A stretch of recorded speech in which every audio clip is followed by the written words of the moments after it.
Saudara-saudariku yang terkasih dalam Kristus, selamat berjumpa kembali dalam Renungan Harian Katolik di hari Jumat 24 Mei 2024. Pada hari ini kita akan bersama-sama mendengarkan dan merenungkan firman Tuhan dari Injil Markus bab 10 ayat 1 sampai 12.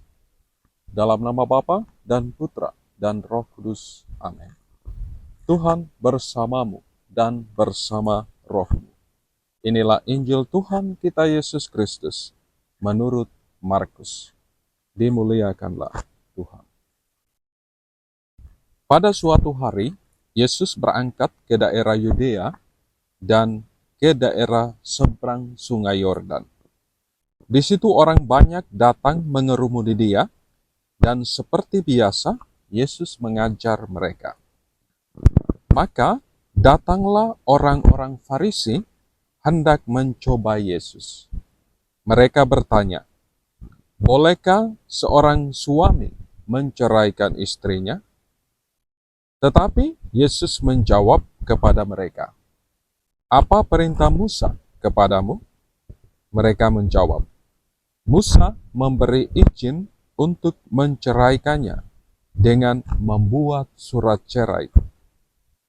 Lalu Yesus berkata kepada mereka, "Karena ketegaran hatimu lah Musa menulis perintah untukmu. Sebab pada awal dunia Allah menciptakan mereka pria dan wanita. Karena itu pria meninggalkan ibu bapanya dan bersatu dengan istrinya. Keduanya lalu menjadi satu daging. Mereka bukan lagi dua, melainkan satu. Karena itu apa yang dipersatukan Allah, janganlah diceraikan manusia." Setelah mereka tiba di rumah, para murid bertanya pula tentang hal itu kepada Yesus. Lalu Yesus berkata kepada mereka, "Barang siapa menceraikan istrinya, lalu kawin dengan wanita lain, ia hidup dalam perzinahan terhadap istrinya itu. Dan jika istrinya menceraikan suaminya, lalu kawin dengan pria yang lain, ia berbuat zina." Demikianlah Injil Tuhan. Terpujilah Kristus. Saudara-saudariku yang terkasih dalam Kristus, Yesus tahu bahwa orang-orang Farisi hanya ingin menjebaknya dengan mengajukan pertanyaan perihal perceraian, supaya mereka mendapatkan kesalahan dan bisa menangkapnya. Tetapi Tuhan Yesus bukannya berbalik menyerang, tetapi malah menjadikan kesempatan itu untuk mengajar tentang kesakralan, kesucian perkawinan. Bagi Tuhan, lebih berharga mengajarkan suatu yang baik dan luhur ketimbang menyibukkan diri dengan menyerang kembali orang-orang yang berniat jahat. Saudara-saudariku yang terkasih dalam Kristus, bertolak dari pertanyaan orang Farisi tentang perceraian, Tuhan Yesus lalu berbicara tentang perihal perkawinan yang dikehendaki oleh Allah sendiri.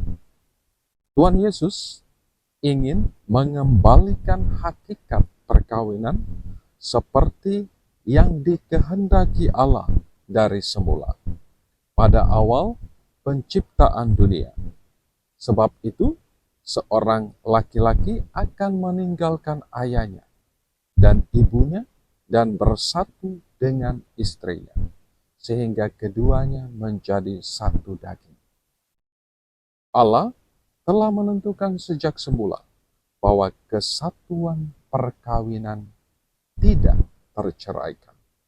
Saudara-saudariku yang terkasih dalam Kristus, perkawinan menjadikan dua pribadi menjadi satu, sehingga dalam sakramen perkawinan, suami dan istri tidak lagi sibuk tentang egonya masing-masing, merasa diri paling berkuasa dari yang lain, atau menjadikan relasi itu sebagai cara untuk saling menyalahkan. Tuhan benar-benar menghendaki agar dalam perkawinan pasangan suami istri membangun hidup bersama yang berkualitas dan sehat. Saudara-saudariku yang terkasih dalam Kristus, hidup perkawinan sudah semestinya diperjuangkan bersama-sama, bukan urusan satu pihak saja. Kesatuan yang terjadi dalam pasangan suami istri menegaskan bahwa masing-masing pribadi harus tunduk pada kebaikan bersama, tujuan bersama, dan kehendak baik dan luhur dari Allah sendiri. Yang dipersatukan Allah, janganlah diceraikan oleh manusia.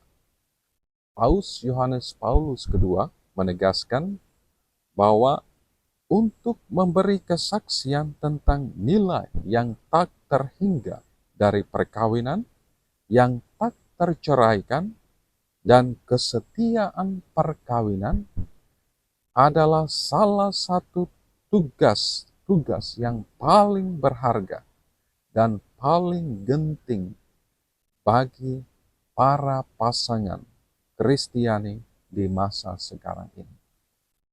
Saudara-saudariku yang terkasih dalam Kristus, marilah kita doakan keluarga-keluarga kita. Kita doakan keluarga-keluarga Kristiani di seluruh dunia, agar suami dan istri secara khusus selalu dilimpahi dengan berkat surgawi dan duniawi dari Allah sendiri. Terus menjadi saksi hidup kesucian perkawinan, saling setia, mengasihi satu sama lain hingga kekal, sebagaimana Kristus mengasihi gerejanya. Berkat Tuhan beserta kita sekalian, Bapa, Putra, dan Roh Kudus. Amin.